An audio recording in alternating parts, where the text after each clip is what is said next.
हम लोग का पहला क्वेश्चन है कि पूरे भारत में खिलाफत दिवस कब मनाया गया था। सबको याद होगा 17 अक्टूबर 1919 ईस्वी में। ये पहले क्वेश्चन का आंसर होगा 17 अक्टूबर 1919 ईस्वी में। ठीक है, हम लोग का दूसरा क्वेश्चन है दिल्ली समझौता किनके बीच हुआ था। याद रखना है आपको, दिल्ली समझौता जो हुआ था वो गांधी जी और लॉर्ड इरविन के बीच हुआ था। इसको इरविन समझौता भी कहा जाता है। ठीक है, अगला क्वेश्चन है कांग्रेस का पहला मीटिंग सबको मालूम होगा मुंबई में हुआ था। कहां पे हुआ था? मुंबई में। ठीक है, और इससे पहले जब भारत विभाजन नहीं हुआ था उससे पहले लाहौर में भी हुआ था। ठीक है, 1929 में लाहौर में हुआ था। और ये वाला जो हुआ था कहाँ हुआ था? मुंबई में हुआ था। पावर लूम का आविष्कार किसने किया था?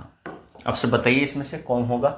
मेरे हिसाब से एडमंड कार्टराइट ने पावर लूम का आविष्कार किया था।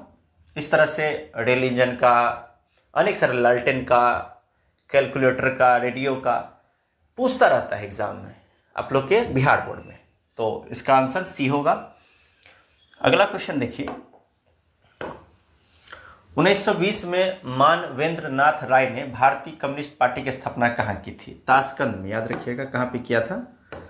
ताशकंद में किया था। अच्छा लग रहा होगा पढ़ने में। और आज मैं आंसर नहीं दिया हूँ, तो आप लोग को अगर कोई आंसर ऐसा डाउट लगे कि सर इसका ये नहीं, ऐसा होना चाहिए, बाय मिस्टेक अगर मुझसे हो जाए तो आप कमेंट में जरूर जो है लिखिएगा। ठीक है, और टेंशन नहीं लेना है, तैयारी जम के करना है और मोबाइल ऑन करके रख देना है, बस सुनते रहना है। सुनते सुनते आपको याद हो जाएगा। अगला जो है चार्टिस्ट आंदोलन की शुरुआत कहाँ हुई? याद रखिएगा चार्टिस्ट आंदोलन की शुरुआत कहाँ हुई थी? ब्रिटेन में हुई थी। अगला क्वेश्चन है ब्रिटेन में अनिवार्य प्राथमिक शिक्षा कब लागू हुआ था? कंपलसरी 1870 में।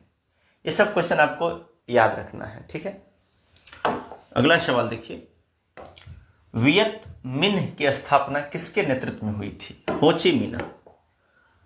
किसके? तो हो ची मिन्ह के नेतृत्व में। अगला सवाल देखिए प्रथम पंचवर्षीय योजना की प्राथमिकता क्या थी? तो प्रथम जो हुआ था वो एग्रीकल्चर को बढ़ाने के लिए हुआ था, कृषि विकास के लिए हुआ था। दूसरा देखिए, अब 10वां देखिए नाबार्ड करके एक है, इसका मुख्यालय कहाँ है? इसका मुख्यालय मुंबई में है। नाबार्ड का मुख्यालय कहाँ है? तो मुंबई में। ये सारे आपके बुक्स के अंदर से मैंने क्वेश्चन लिया है। इसके लिए मैं मेहनत करता हूँ, रात भर जगता हूँ, न जाने कितने क्वेश्चंस को देखता हूँ, तब जाके एक क्वेश्चन बनता है। तो प्लीज़ बहुत इंपॉर्टेंट है और अनुभव बहुत मायने रखता है। 12 साल का अनुभव है भाई, कुछ ना कुछ तो होगा। इसलिए प्लीज़ अच्छा से देखिए, बढ़िया से पढ़िए। अगला क्वेश्चन है किसी देश के कुल उत्पादन की गणना में जो है इसका हो जाएगा, किसे मूल्य योग विधि के नाम से भी जाना जाता है? तो उत्पादन विधि का दूसरा नाम क्या होता है? मूल्य योग विधि। याद रखना है इस चीज को। ठीक है, अगला क्वेश्चन है poverty and un British rule in India नामक पुस्तक किसने लिखी थी? दादा भाई नौरोजी ने। याद रखिएगा किसने लिखी थी? दादा भाई नौरोजी ने लिखी थी। भारतीय प्रतिदर्श सर्वेक्षण संगठन कब बना था? 1950 में। याद रखना है आपको। विदेशों से प्राप्त शुद्ध आय को किसमें शामिल किया जाता है? ठीक है, किसमें शामिल किया जाता है? GDP, gross domestic product, GDP में। मुद्रा बाजार से लिए जाने वाले ऋण को की परिपक्वता अवधि कितनी होती है? मुद्रा बाजार से अल्पकालीन ऋण मिलता है, माने कम समय के लिए लोन मिलता है। अगला सवाल भारत में उदार औद्योगिक नीति किस वर्ष अपनाई गई थी? उदारवादी जो नीति थी वो 1991 में। कब? 1991 में। भारत की आत्मा गांव में बसती है, ये बात किसने कहा था? सबको मालूम होगा, गांधी जी ने कहा था। महात्मा गांधी जी ने ये बात कही थी। अगला बात है संविधान की 12वीं अनुसूची का संबंध निम्न में से किससे है? अब इसका आंसर आप लोग बताइए। तो मैं बता देता हूं, 12वीं अनुसूची का संबंध जो है वो आपको नगर पालिका से है। किससे है? नगर पालिका से। अगला क्वेश्चन देखिए, आप लोग भी उत्तर सोचते रहिए क्या होगा। ठीक है, 4 ऑप्शन है। पंचायत समिति किस स्तर पे काम करती है? देखिए पंचायत समिति बोल रहा है, तो ये प्रखंड स्तर पे काम करती है। पंचायत समिति पंचायत स्तर पे नहीं, प्रखंड स्तर पे काम करती है, क्योंकि यही पंचायत, कई सारे पंचायत समिति मिलके प्रमुख बनाते हैं ब्लॉक में। राष्ट्रीय पुनर्वास नीति कब अनुमोदित हुआ? 2007 ईस्वी में। याद रखना है कब हुआ था? 2007 ईस्वी में। बहुत ही इंपॉर्टेंट क्वेश्चन है। कौन सा इसमें राष्ट्रीय दल है? देखिए, जो कि कई सारे राज्यों में लड़ता हो, कम से कम उसके कई सारे विधायक होने चाहिए, एमपी होने चाहिए, तो ये आम आदमी पार्टी इसमें से होगा। ये नहीं होगा, जनता दल भी नहीं है, ये भी नहीं है, ये सब राष्ट्रवादी नहीं है। कांग्रेस है, भाजपा है, आम आदमी पार्टी है, बसपा है, समझे ना। निम्नलिखित में किसे लोकतंत्र का प्राण कहा जाता है? आप सभी को मालूम होगा, राजनीतिक दल को कहा जाता है। अगला क्वेश्चन है, मुद्रा एवं बैंकिंग जैसे विषय किस सूची में रखे गए हैं? सबको याद रखना है, संघ सूची में रखा गया है। किस में रखा गया है? संघ सूची में। संसदीय प्रणाली में कौन सा उच्च सदन है? हम लोग लगता है कि लोकतंत्र का चुनाव होता है तो लोकतंत्र बहुत बड़ा नहीं, ये याद रखिएगा। उच्च सदन कहते हैं इसको राज्यसभा को, और निम्न सदन कहते हैं लोकसभा को। 2 सदन होते हैं। भारत में पहला सीमेंट कारखाना कहाँ स्थापित हुआ था? चेन्नई में। याद रखना है, कहाँ हुआ था? चेन्नई में। प्राकृतिक संसाधनों के संरक्षण पर कौन सा कन्वेंशन हुआ था? ये सबको याद रखना है, अफ्रीकी कन्वेंशन हुआ था। मैं इससे पहले वाले वीडियो में भी ये क्वेश्चन पढ़ाया हूं। अगला देखिए, औस और बोरो किस फसल की किस्में हैं?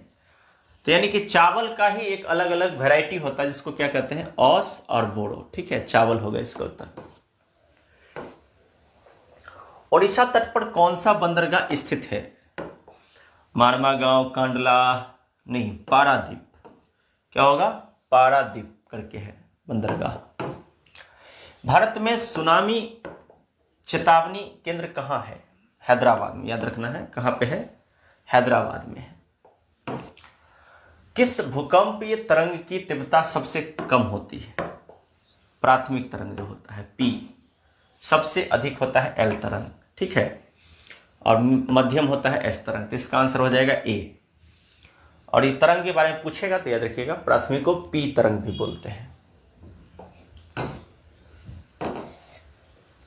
कौन सा आपदा धीरे धीरे आता है? बाढ़ अचानक आ जाती है, सुनामी भी आती है, भूकंप भी। सूखा जो है वो धीरे धीरे आती है। ठीक है। संसाधनों की खोज और प्रबंधन के लिए किसका प्रयोग किया जाता है? यह भी क्वेश्चन बहुत अच्छा है, तो याद रखिएगा, इसमें संचार उपग्रह नहीं, संसाधन की खोज के लिए इंडियन रिमोट सेंसिंग सैटेलाइट का खोज किया जाता है, जिससे पता चलता है कि कौन कौन से साधन हमारे इस भूगर्भ के अंदर हैं। इसके लिए इंडियन रिमोट सेंसिंग सैटेलाइट का उपयोग किया जाता है। ठीक है, इंडियन रिमोट सेंसिंग सैटेलाइट का उपयोग किया जाता है। अगला क्वेश्चन हम लोग का है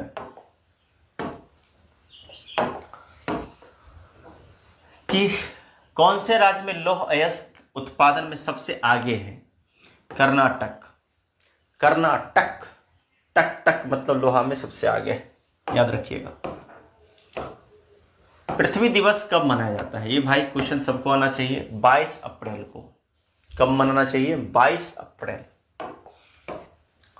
गांधी सागर बांध किस नदी पर है? गांधी सागर बांध चंबल नदी पर है। किस नदी पर है? चंबल नदी पर है। भ्रंश घाटी से प्रवाहित होने वाली 2 प्रमुख नदियां कौन कौन सी है? देखिए, भ्रंश घाटी से बहती है एक नर्मदा, एक ताप्ती। इसका सी हो जाएगा। ठीक है।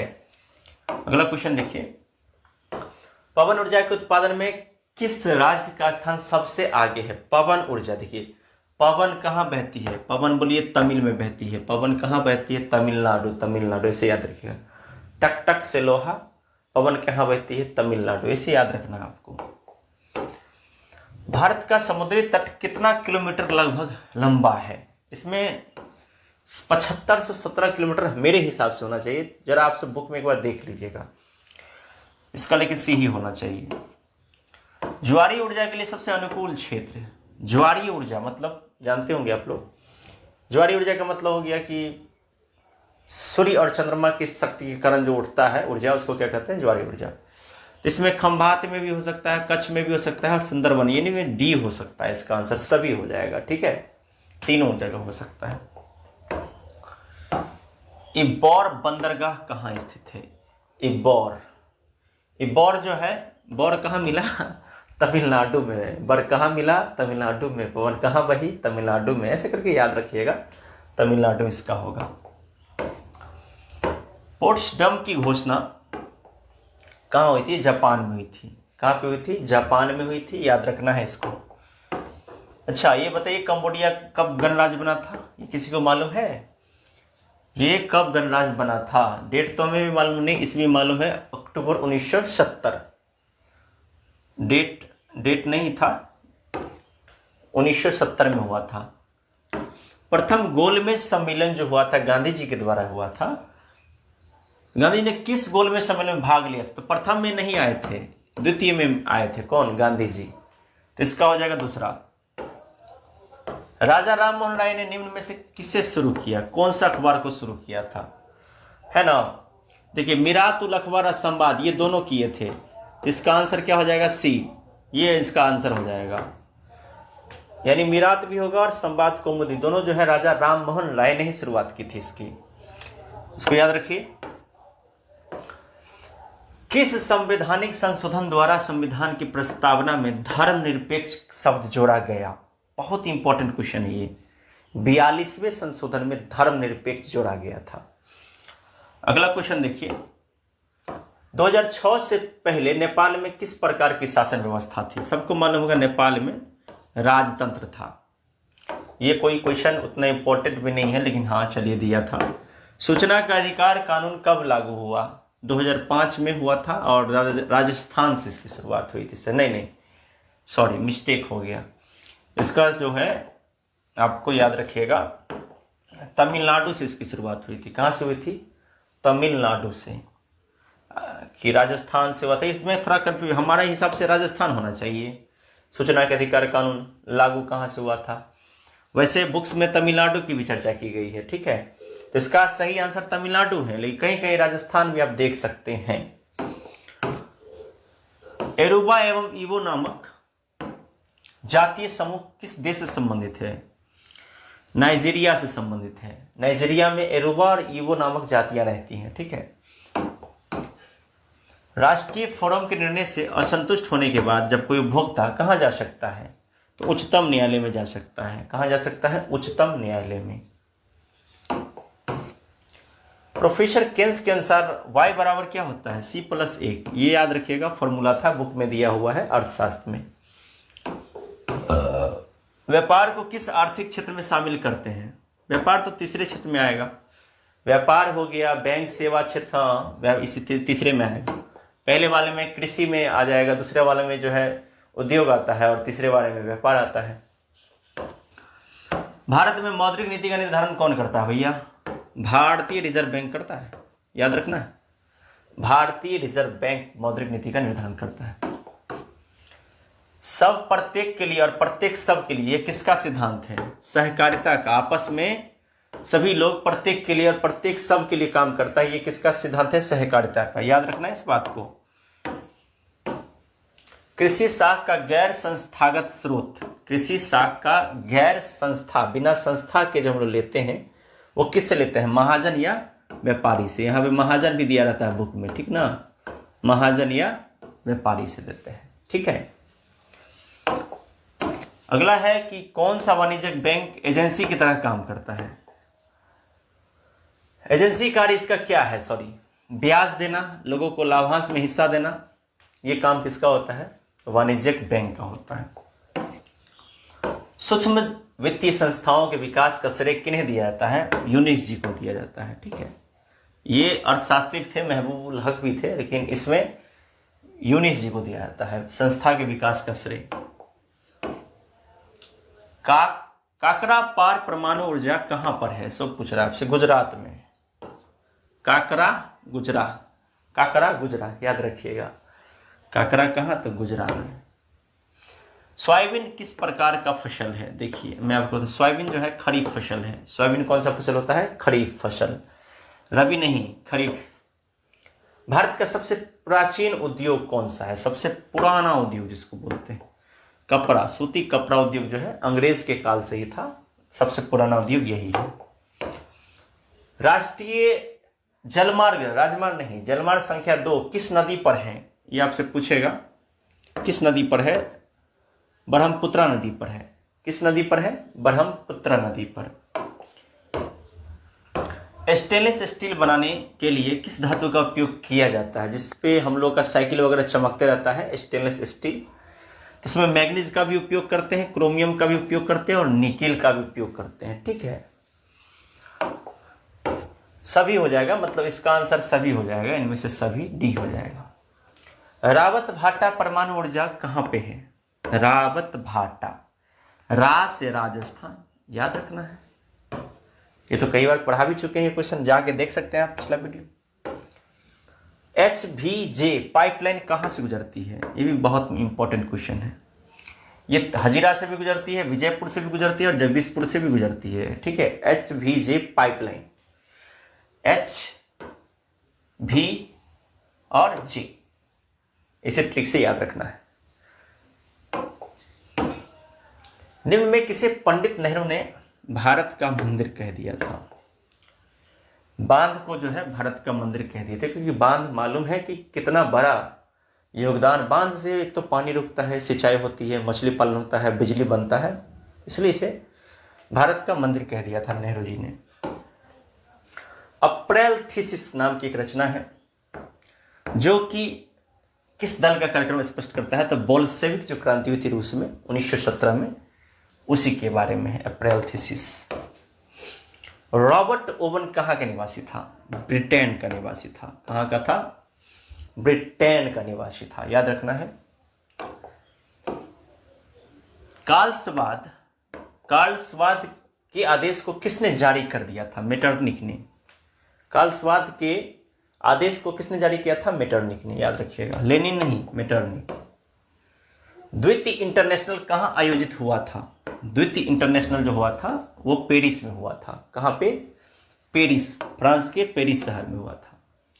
लाल सेना का गठन किसके नेतृत्व में हुआ था, ट्रॉट्स्की के नेतृत्व में लाल सेना का गठन किया गया था। सभी क्वेश्चंस आपके लिए VVI हैं, प्लीज अच्छे से याद करिए।